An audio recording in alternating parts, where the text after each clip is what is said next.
안녕하세요. 저는 서울대병원 교수로 재직했고 지금은 유부의원에서 진료 중인 권보라 원장입니다.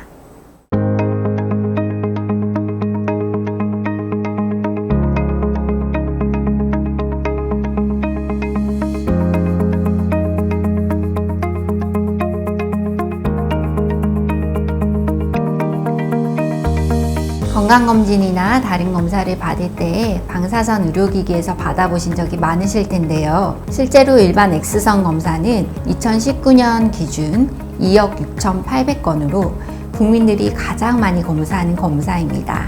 이렇게 우리 생활에 노출이 많이 되어 있는 방사선 의료기기는 촬영을 진행할 때마다 우리의 몸은 방사선에 노출이 됩니다. 지금 이 영상을 보고 계시는 분들 중에 일반 X선 검사를 앞둔 분들이나 혹은 촬영을 이미 하신 분들이 많으실 텐데요. 일반 X선 검사에 대한 주의사항과 촬영 순서 등 여러분이 꼭 알아야 하는 부분에 대해서 알려드리겠습니다. 첫 번째 순서는 담당의와 검사의 위치를 상담하는 것입니다.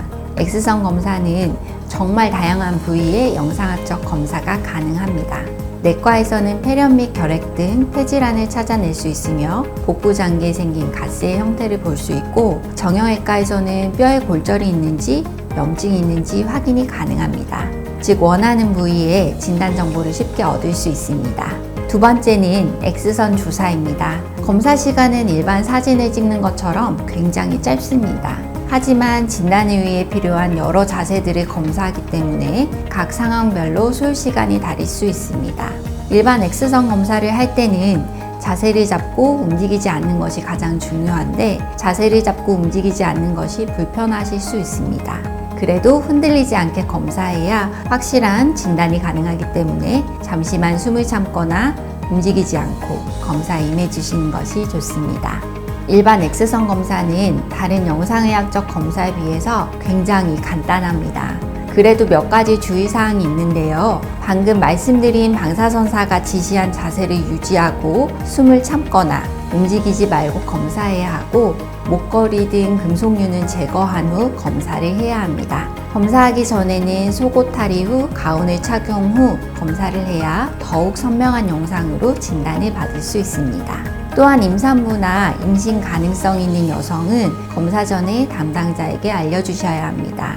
방사선이 미미하지만 태아에게는 영향을 끼칠 수 있기 때문입니다.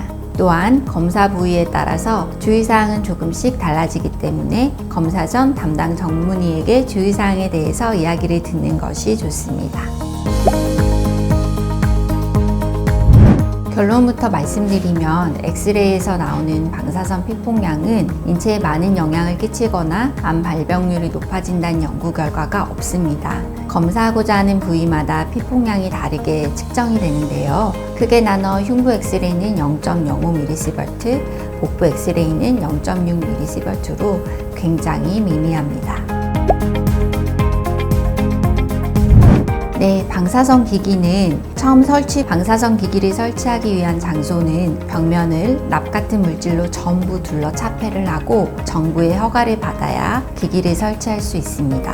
또한 기기를 설치하고 사용 중에도 정기적으로 기기의 성능과 안전성에 대해 검사받고, 불합격할 때에는 사용 정지나 수리 같은 조치를 강제하고 있습니다. 방사선사는 방사선에 대한 지식을 3, 4년간 대학에서 배우고 졸업과 더불어 방사선사 국가고시 면허시험에 합격해야 검사를 진행할 수 있고, 보건복지부에서 매년 보수교육을 시행하고 면허자의 지식 수준을 관리하고 있습니다. 일반 X선 검사 방법과 주의사항, X선의 방사선 피폭량과 어떻게 관리되고 있는지 알아보았는데요. 많은 분들이 걱정하는 것만큼 X선으로 검사해도 위험하지 않다는 것을 꼭 알아두셨으면 좋겠습니다. 만약 방사선 피폭이 두려워 일반 엑스레이 검사를 피한다면 조기 진단과 치료 시점을 놓칠 수 있습니다. 예를 들면 초기 폐렴을 발견하지 못해서 중증 폐렴으로 진행할 수도 있습니다. 여러분은 전문의가 권하는 영상의학적 검사 시점에 적절하게 걱정하지 마시고 검사를 받으시기 바랍니다.